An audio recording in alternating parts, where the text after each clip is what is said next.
a previous pope wrote the shroud was, quote, a truly mysterious image which no human artistry was capable of producing. Lara, but we have the book, the broadcast, and now the app. He was wrapped in linen, and then his body was put in the tomb. What if the most debated object in all of human history had finally surrendered its deepest secret, and it happened not through faith but through science? For hundreds of years, the Shroud of Turin has sat at the very center of one of the greatest unsolved puzzles our world has ever known. On the surface, it looks like nothing more than an old piece of linen, yet it carries the haunting imprint of a crucified man.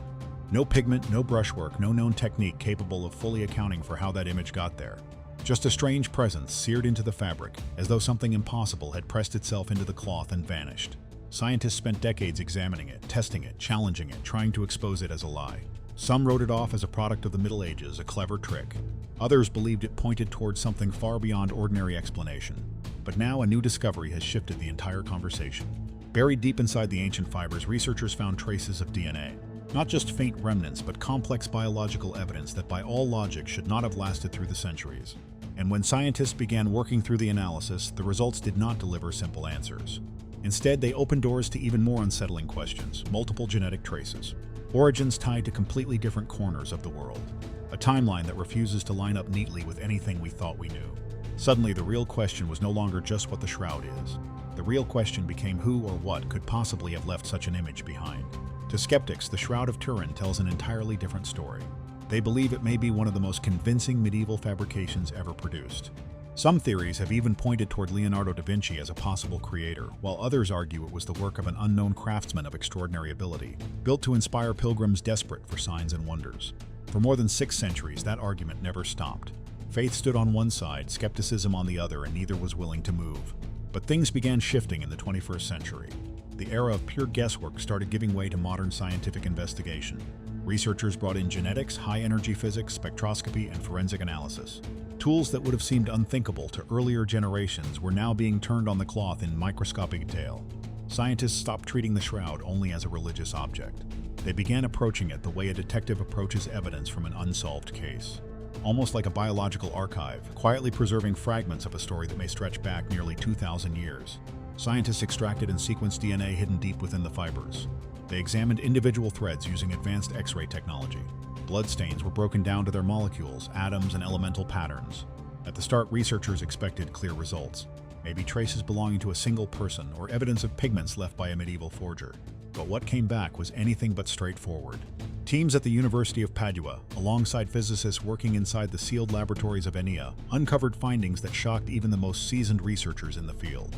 The evidence did not simply challenge existing theories, it caused many of them to fall apart entirely. Skeptical explanations suddenly felt incomplete.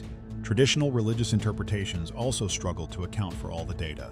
The shroud was no longer being viewed as just an ancient cloth. It began to look more like a map, tracing a journey that may have started nearly 2,000 years ago. The fabric appeared to hold an incredibly detailed record of suffering, so precise that researchers still cannot reproduce it today. Even more disturbing, the image seemed tied to an intense burst of energy, something that modern physics still cannot fully explain. What followed became one of the most thorough forensic investigations ever carried out on an ancient artifact. Scientists hunted for clues invisible to the human eye. Microscopic pollen grains, molecular traces, and biological signatures hidden deep inside the linen itself. Step by step, they worked to determine whose blood marked the cloth and why the evidence pointed so insistently toward extreme physical trauma, described not through words but through the language of biochemistry. Researchers also focused on the image itself, something unlike anything ever found before. It behaves like a photographic negative, holds 3-dimensional properties similar to a hologram, and reveals details comparable to an X-ray image all at the same time. And in the middle of this investigation came one question that stopped the scientific world cold. DNA analysis of the Y chromosome eventually forced researchers to face a startling possibility. This artifact may not have originated in Europe at all, and it may be connected to events that changed the course of human history forever. To understand why these modern genetic discoveries hit the scientific community so hard, we have to go back to the beginning of serious shroud research. Back to the moment when humanity truly saw for the first time the face hidden within the linen. That moment arrived on May 28, 1898 in Turin. A lawyer, city councilman, and amateur photographer named Secondo Pia was given rare permission by King Alberto I to photograph the shroud during a public exhibition held in honor of a royal wedding celebration. Photography at that time was nothing like it is today. Cameras were large and cumbersome, exposures required time and precision, and the entire process demanded great care. Pia carried a massive camera into the cathedral and climbed high scaffolding to position it at the right angle. Using powerful magnesium flash powder and bright lamps to light the dark interior, he captured 2 enormous glass plate photographs, each nearly half a meter wide. Later that night, alone in his darkroom lit only by the faint glow of a red lamp, Pia began developing one of the glass negatives. As the image slowly took shape in the chemicals, he went completely still. According to his own account, he was so shaken he nearly dropped the plate. What appeared before him was not the faint, shadowy image visible on the cloth itself. Instead, the photographic negative revealed a strikingly clear and detailed positive image. A human face emerged with closed eyes, a damaged nose, a mustache, a split beard, and visible bruising across the cheek. For the first time in recorded history, the figure hidden within the linen did not look like a vague stain or faded impression. It looked unmistakably, undeniably human. The face seemed to carry a strange contradiction. It appeared serene and almost commanding in its stillness. Yet it clearly belonged to a man who had endured extreme and prolonged physical suffering. The impact on those who saw it was profound. It was not merely surprising. It fundamentally changed the way many people thought about the Shroud. Normally, any image made with paint, charcoal, or even blood behaves in a completely predictable way when turned into a photographic negative. Light areas flip to dark, dark areas become light, and the result usually looks distorted, flat, and unnatural, more like a mask than a real face. But the Shroud did not behave that way. When photographed in negative, it did not produce a reverse stain or an abstract blur. It produced a clear, natural-looking image of a real human face with depth, structure, and accurate proportions. That single observation changed the entire discussion permanently. It remains difficult to dismiss, even for the most committed skeptic. What the naked eye sees on the cloth is not what it seems. In a sense, the image already functions like a negative itself, and that raises a deeply uncomfortable question. Who in the Middle Ages, around the 10th or 11th century, could possibly have grasped the principles behind photographic negatives? Who would have known that reversing light and shadow could reveal a hidden image? The simple answer is no one. Photography would not be invented for nearly 800 more years. The human eye and brain are not built to see or think in photographic negative, let alone recreate it with such accuracy in light and shade. This became one of the first major turning points in the mystery, the first real crack in the wall of skepticism. The Shroud did not behave like a painting or a piece of artwork. It behaved more like a photographic plate, as if it had captured a single frozen instant in time. Over the following decades, it was studied using X-rays, ultraviolet and infrared imaging, and advanced laser scanning. Yet researchers continued to suggest that the most important secret might not lie in what we see on the surface at all. The clues were not obvious at first. They were hidden in the dirt, dust, and microscopic particles trapped deep within the linen fibers, preserved through 2,000 years of handling, movement, and exposure. In 2015, a team of geneticists and biologists led by Professor Giulio Fanti and researchers connected to the University of Padua were given rare and unprecedented access to study the relic. Their goal was ambitious and in many ways unsettling: to search for and analyze DNA traces linked to the cloth. They were not attempting to identify anything like divine DNA. Science has no framework for that. There is no reference point, no comparison sample, and no known biological standard. Instead, their purpose was far more grounded: to reconstruct the history of the fabric itself. Where it had traveled, who had come into contact with it, and how many hands had touched it across the centuries. To carry this out, they used specially designed sterile microvacuum devices fitted with ultrafine filters. These instruments carefully gathered microscopic particles, dust, pollen, and organic debris, not just from the surface of the cloth, but also from the tiny spaces between its woven threads, where ancient material can remain preserved for thousands of years. They also examined samples collected during restoration work in 1988, which had been kept under controlled conditions ever since. The process demanded extreme caution. Even the smallest modern contamination, a breath, a sneeze, or a single skin cell from a researcher, a priest, or a technician, could overwrite ancient genetic signals with modern DNA and distort the results completely. Once collected, the samples were transported to ultra-clean laboratory environments built to eliminate contamination. There, scientists began sequencing the material using next-generation sequencing technology known as NGS. Their focus fell primarily on mitochondrial DNA found in both plants and humans, and chosen for a specific reason. Unlike nuclear DNA, mitochondrial DNA exists in many copies per cell, is passed down only through the maternal line, and survives far longer in ancient samples. Because of this, it serves as a powerful marker for tracing geographic origins and patterns of human migration across history. For weeks, powerful computers ran continuously, processing millions of nucleotide sequences and comparing them against global genetic databases representing populations from every region of the world. When the final results appeared on screen, detailed maps of haplogroups and ancestral lineages, the researchers were left with something they could not easily explain or reduce to any simple theory of forgery. This was not the genetic signature of a single individual. It looked more like a genetic snapshot of humanity itself. The findings were later published in the respected journal Scientific Reports, and the reaction across the scientific community was immediate and intense. Many were stunned by what the data appeared to suggest. Researchers had expected a clear pattern. If the shroud were a medieval European forgery, as many skeptics had long argued, the DNA should have been overwhelmingly European, most likely French or Italian. If it were an authentic artifact originating in ancient Jerusalem and never widely moved, the genetic traces should have pointed almost entirely to the Middle East. But neither expectation matched the results. Instead, the data appeared fragmented and complex, almost chaotic. It suggested a mixture of genetic signatures spanning multiple regions of the world, as if many different populations had left traces on the same cloth over time. Looking more closely, researchers identified several key patterns. First, the Middle East. They detected haplogroups commonly linked to Druze populations, an isolated ethno-religious group living across parts of Israel, Jordan, Lebanon, and Syria. The Druze genetic line is considered very ancient and relatively unchanged for thousands of years due to long-term isolation, making it a strong indicator of Middle Eastern ancestry. Second, Western Europe. Haplogroups such as U5b and H1 through H3 were also present. This was not unexpected given that the shroud has been kept in Europe since the 15th century, first in Chambéry and later in Turin, handled by the Poor Clare nuns who repaired it, members of the House of Savoy who preserved it, and countless pilgrims who came into contact with it over centuries. Third, North and East Africa. Haplogroups L3 and M1A1 were detected, pointing toward regions such as Egypt and Ethiopia. This result was both unexpected and deeply intriguing, hinting at possible contact with some of the earliest Christian communities on the African continent. Fourth, South Asia. Haplogroups such as M39, M56, and R8 were identified, genetic markers typically associated with the Indian subcontinent. And most astonishing of all, traces linked to East Asia were also present. Haplogroups like D4 and G2A, commonly found in populations connected to China, were detected as well, China, India, Africa, Europe, the Middle East, all appearing together within a single ancient piece of fabric. The question that naturally follows is, how is that even possible? If the shroud had been a straightforward medieval forgery created in a French monastery around 1350, how could it possibly contain identifiable genetic traces linked to East Asia or the Indian subcontinent? In that era, there was no true globalization. While limited trade routes existed, there was nothing close to the level of global interaction needed to leave such widespread and clearly distinguishable DNA signatures on a single object.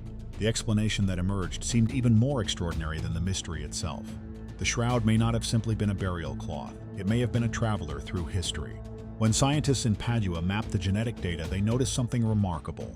The distribution of genetic markers aligned closely with an ancient and long-studied historical route, one that many scholars once considered more legend than fact. The journey of the image known as the Mandylion. According to early Byzantine, Syrian, and Arabic sources, the cloth was reportedly folded in a way that only the face was visible and displayed within a special frame. This folded relic, sometimes called the tetradaplon, is said to have not remained in one place. Instead, it moved across the ancient world. The journey is believed to have begun in Jerusalem, the site connected to the death and resurrection. From there, it reportedly traveled to Edessa in the 2nd century, where it remained for centuries, hidden within the city walls before being rediscovered. Edessa itself stood at one of the most important crossroads of the ancient world, the Silk Road. Caravans from China, India, Persia, and Arabia passed regularly through the region. Merchants carrying silk and spices, alongside pilgrims and diplomats, would have encountered the relic, revered by many as a protector of the city. In those encounters, people likely came into close contact with it, breathing near it, touching its casing, pressing their faces toward it. Over time, microscopic traces such as skin cells, hair fragments, and sweat could have settled onto the fabric. Layer upon layer, century after century, it became a silent record, accumulating traces of human contact from across the ancient world, like invisible dust preserved within its fibers. The journey is believed to have continued from around 944 to 1204, when the relic was kept in Constantinople, the heart of the Byzantine Empire. Byzantine emperors are said to have obtained it either through purchase or by force, bringing it into what was then considered the center of the known world. Constantinople was a true megalopolis of the ancient era, a place where people from countless races, cultures, and distant regions constantly converged. Then in 1204, during the chaos of the Fourth Crusade, the city was violently sacked and plundered. In the aftermath of that destruction, the shroud vanished from historical records. The next trace places it in Athens and parts of Greece around 1205. After the fall of Constantinople, the relic is believed to have passed into the hands of French knights and was temporarily held in Athens. Later, around 1353, it surfaced in France, marking its first clearly documented appearance in Western Europe, connected to the knight Geoffrey de Charny. And this is precisely where the genetic findings become especially difficult for the medieval forgery theory to survive. A craftsman in 14th century Europe could not realistically have gathered or reproduced biological traces from people in China, India, the Middle East, and Africa, regions he would have known only through distant travel accounts like those of Marco Polo. Nor could such a person have deliberately embedded those complex genetic signatures into a cloth in a way that would still deceive modern forensic science centuries later. From this angle, the DNA found on the shroud is not random contamination. It appears more like a collective biological record of human contact accumulated across time. In other words, it could be understood as dust left behind by generations of people who encountered the cloth. Traces from hands, clothing, and breath layered over centuries. This kind of biological accumulation strengthens the case for great antiquity and a possible Eastern origin far more powerfully than radiocarbon dating alone ever could. But human DNA is only part of the story. The other half is written in plant life. Palynology, the scientific study of pollen, provided another important layer of evidence. Two leading experts approached the analysis independently. Professor Avinoam Danon, a respected Israeli botanist from the Hebrew University of Jerusalem, and Swiss forensic scientist Max Frey, one of the pioneers of forensic pollen research. Working separately, they examined microscopic pollen grains embedded deep within the linen fibers. Using adhesive tape techniques, they carefully lifted samples from the cloth for analysis. What they found caused a significant stir across the botanical and forensic communities. Pollen from 58 different plant species was identified on the shroud. 17 of those species are native to Europe, which fits perfectly with what would be expected given the shroud's documented history on the continent across several centuries. However, the majority of the plant evidence pointed somewhere else entirely. Many species originated in the Middle East, Turkey, and the Anatolian steppe, matching the historical route through Edessa and Constantinople. Then came the most striking discovery of all: pollen from plants that grow in only one restricted region on Earth. Species found exclusively in a narrow corridor stretching between Jerusalem and Jericho. At the center of this finding was one plant in particular, Gandalia tourneforti, a thorny desert shrub belonging to the thistle family. Its pollen alone made up nearly half of all the samples recovered from the cloth. An unusually high and striking concentration, this raised immediate questions. Why would pollen from a thorny desert plant dominate the samples?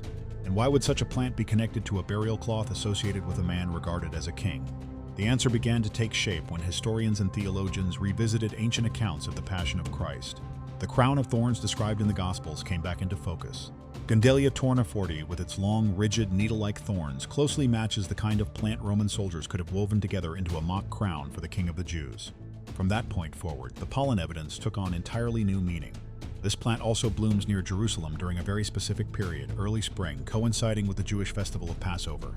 The unusually high concentration of its pollen, especially around the head and shoulder regions of the cloth, has been interpreted as consistent with the presence of such a crown.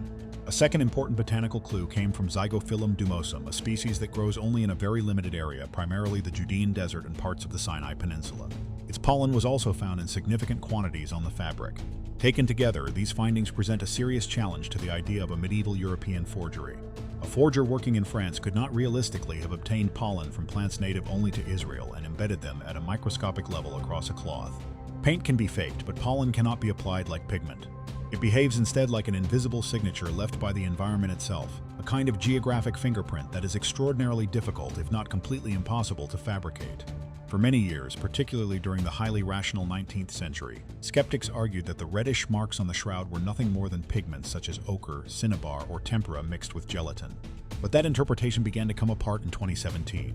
A team of Italian researchers led by Professor Giulio Fanti of the University of Padua, working alongside physicians from a hospital in Trieste, re-examined the stains using advanced techniques including transmission electron microscopy and Raman spectroscopy.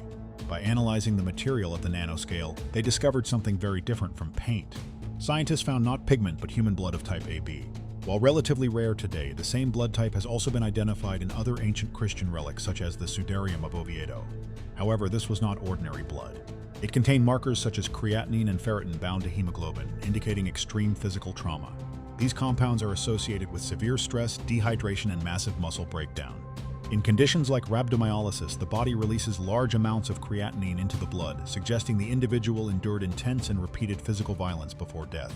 This is consistent with accounts of Roman scourging using a flagrum, with evidence interpreted as pointing to more than 100 blows. The chemistry of the blood points toward a level of suffering that cannot be recreated with paint or artistic technique, including physiological conditions like shock and organ failure. Another question concerns the color of the stains. Normally, old blood darkens considerably over time. Here it remains reddish. High bilirubin levels produced during severe physical trauma may have slowed that darkening process and preserved the color across centuries. This brought researchers back to the matter of radiocarbon dating. In 1988, tests carried out by laboratories in Oxford, Zurich, and Arizona dated the cloth to between 1260 and 1390 AD, leading many to conclude definitively that it was medieval in origin. But later research began questioning the sample itself. The piece tested came from a heavily handled corner edge of the cloth, a section exposed to significant contamination and possibly subject to medieval repairs. Studies conducted by Raymond Rogers suggested the tested area included rewoven cotton fibers that had been dyed to match the surrounding linen. This means the radiocarbon sample may not have represented the original cloth at all, but rather a later repaired section. In other words, the sample was not pure 1st century linen, but a mixture of medieval repairs and long-term contamination from handling and environmental exposure. That transforms the result into a sampling problem, rather than a clean and reliable measurement of the whole artifact. Recognizing this, researchers began searching for dating methods that could sidestep contamination entirely. In 2022, physicist Liberato De Caro introduced wide-angle X-ray scattering known as WAX, which examines the internal structure of linen fibers rather than relying on surface material. Linen naturally degrades over time as cellulose chains break down and its crystalline structure changes due to radiation, humidity, and temperature. This process acts like a built-in molecular clock. Comparing the shroud with ancient and medieval textiles, De Caro's results suggested a closer structural match to very old fabrics, including those from 1st century sites such as Masada in Israel, rather than medieval Europe. This reopened the debate that radiocarbon dating had appeared to settle back in 1988. But one question continues to resist any answer: how was the image formed? The image exists only on the uppermost layer of the fibers, roughly 200 nanometers deep, with no paint, ink, or brushwork of any kind. It appears more like a chemical alteration of the fiber itself than any form of artwork, possibly linked to an unknown and extremely intense burst of energy, though no known natural or historical process fully accounts for it. Some imaging studies have also pointed to unusual three-dimensional properties, where the intensity of the image corresponds to the distance between the body and the cloth, something never observed in conventional art. Additional analyses have reported traces consistent with soil from Jerusalem, pollen from plants that bloom in the region during spring, and blood evidence of severe physical trauma, drawing together findings from biology, chemistry, physics, and history. The combined weight of that data has led some researchers to argue for a 1st century origin. Others remain cautious and unconvinced. In the end, the cloth stays silent while the interpretations keep coming. Whether it is something fully explainable by science or something that sits permanently beyond our current understanding remains, even now, an open question.